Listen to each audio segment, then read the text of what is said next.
Thomas Alva Edison साहब कहते हैं कि मैं ज़िंदगी में कभी फेल नहीं हुआ। मैंने बल्ब बनाने के 10,000 करीब ऐसे तरीके आजमाए जो कारगर साबित नहीं हुए। अरे मान लेते हैं कि महान थॉमस अल्वा एडिसन साहब बहुत प्रबल आशावादी थे, लेकिन हम नहीं हैं।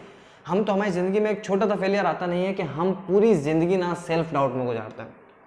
हम प्रबल आशावादी तो नहीं है, लेकिन हमें प्रबल आशावादी बनना ही होगा। क्योंकि अगर आप परीक्षा के में फेल होने से डरेंगे ना, तो परीक्षाएं सिर्फ स्कूल और कॉलेज तक ही सीमित नहीं होती। जब तक जिंदगी है तब तक परीक्षाएं हैं, और जब तक परीक्षाएं हैं तब तक परिणाम है, और परीक्षा का परिणाम का अर्थ ही नैराश्य है। तिजारस में इनका अन्य समानार्थी होता है विफलता, क्रोध, कुंठा, बेबसी। पर फिर भी बैठकर ज्ञान देना बहुत आसान होता है। जो फेल होता है ना, उसका दिल का दर्द वही समझ सकता है तो उसके पर क्या बीत रही होगी। तो अगर आपके आसपास भी ऐसा कोई शख्स है जो बीते इम्तिहान में फेल हुआ है, जो आपका दोस्त, आपका भाई, आपका बच्चा, आपका पड़ोसी, कोई भी हो सकता है, तो उसके पास जाइए और उससे कहिए कि वो फेल नहीं हुआ, वो कुछ करने वालों की लिस्ट में शामिल हो गया है। बल्कि कुछ करने नहीं, कुछ कर गुजरने वालों की लिस्ट में शामिल हो गया है। अगर खुले दिमाग से देखा जाए तो क्या समूचा संसार फेलियर से नहीं बना है?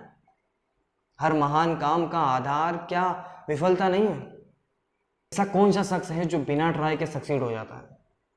ऐसा कौन सा शख्स है जो फेल नहीं होता? ऐसा कौन सा बच्चा है जो बिना गिरे दौड़ना सीख जाता है? ऐसा कौन सा शख्स है जो बिना लड़े जीतना सीख जाता है?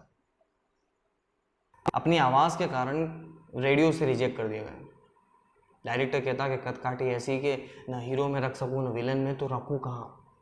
फिर भी अमिताभ बच्चन इस सदी के सबसे ज़्यादा प्रभावशाली एक्टरों में से शामिल है।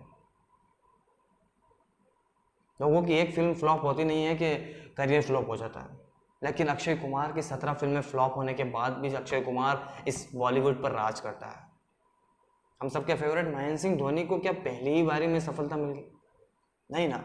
तो फिर क्यों आपको ऐसा लगता है कि आपको पहली बार में सफलता मिल जाएगी, आप फेल नहीं होंगे? अगर आप फेल हो गए तो आप पास नहीं हो गए।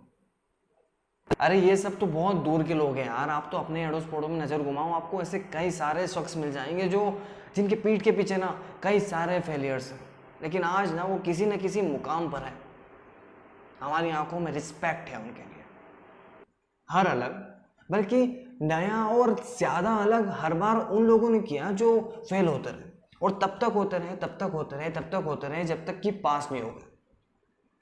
असफलता को सफलता की पहली सीढ़ी मानने वाले लोगों ने ही इस समाज को सबसे ज़्यादा बेहतरीन और गजब की चीज़ें दी है।